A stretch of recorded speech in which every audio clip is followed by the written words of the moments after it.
the other night, Archie said after the game that he thought it was the first time that you guys looked fractured as a team. What do you think he meant by that, and how do you guys kind of regroup after that second half that you had out at Rutgers?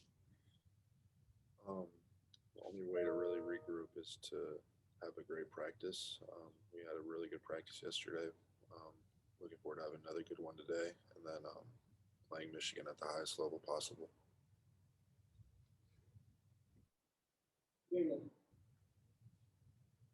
Going into tomorrow's game, Michigan's been on a roll in the Big Ten so far, and Hunter Dickinson's having a great year. Just watching the film for it and trying to get ready for it, what have you guys noticed, and what do you guys need to do to try to get a big win before the end of the season?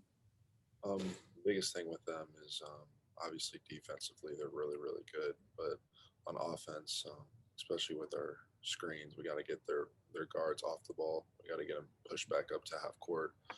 And our guards got to be physical and be able to get over them, because Hunter gets a lot of his points coming down and on wraparound passes when their guards are getting downhill off screen. So taking away their screens are going to be one of the biggest keys for the game tomorrow.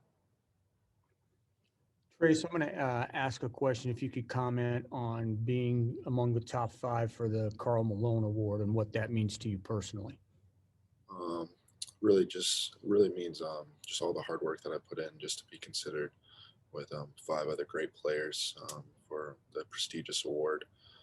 I'm just honored, honestly, and it's honestly a blessing. But like I said, there's still more work to be done, and we still got a season. I'm more worried about winning these last few games than I am about the award. So. Well, JD, I was going to ask that question, but thank you for doing that. Trayce, you and several of your teammates have talked all year long about how well you guys have practiced together and such, and how hard you guys have worked through practice. But is there sometimes a disconnect as to for what goes from practice to the games in some of this stuff, or is it just more just happenstance, especially these last couple of games, as to what's gone wrong in the second half? Yeah, I really feel like we've been practicing really well at a high level. I know a few weeks ago it was all about we're starting too slow. We're not getting off to a good start, and now we're starting really well, actually. And now we're letting teams get back up, and we're not weathering the storm when they go on a run. And so I just think that we need to just put a full 40-minute game together, honestly. And only way to do that is just to keep working hard, and just knowing that when you're practicing hard, then it's going to equivalent to you playing hard. Thank you, Trayce. Dustin. Trayce, I guess my apologies that we keep hammering on this, but I did want to go back to what Alex asked about fractured. I mean, did you guys feel like you were fractured? Do you think Archie's assessment was correct? And if so, how did that happen? I just think for the first time, we've been down in games before. Iowa, we were down by 9. Both games we were down by 9. Northwestern, we were down by 7 with a minute left. It's just simple as that. I guess with these other two, we had the lead and we were up by a lot. I just think that when they came back, we weren't really prepared to. I don't know. I don't really know how to explain it. We weren't prepared for to play. I don't even know how to answer it, honestly. It was just know that it won't happen again. That's basically all you need to know. Kevin?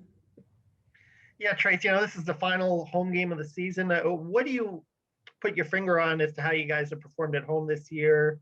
I mean, how much was the crowd missed, and how much was it just really hard to adapt to that all season?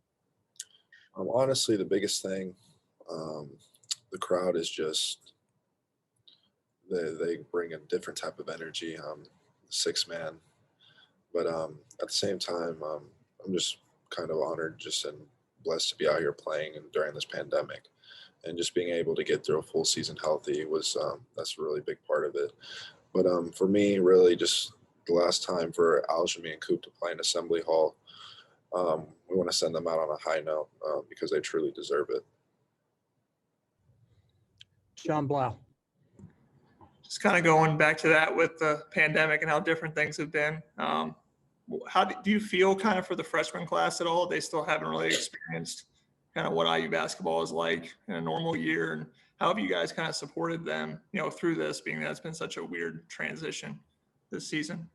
Yeah, I honestly do feel for the freshman class because this year is a lot different than last year in general.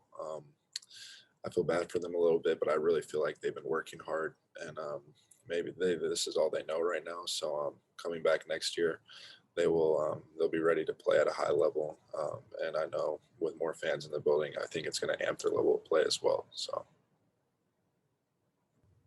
Last question, Caleb. You mentioned Al, it being his senior night on Saturday. Can you just talk about what he's meant as a leader this season as the lone senior, really, and what he brings to the team every day? Aljamain brings hard work and his dedication every day. He's a real leader on our team. He's very vocal, especially with the young guys, the guards. He always tries to bring us together, and he's going to be missed throughout Hoosier Nation. He put his blood, sweat, and tears into the program, and didn't always result in wins, but just know that he always worked as hard as he could for every game. And now he's reaping the benefits. These last few games he's been playing at a pretty high level, so hopefully he can stay doing that. Okay, guys, thank you very much. Thank you, Trayce. Thank you.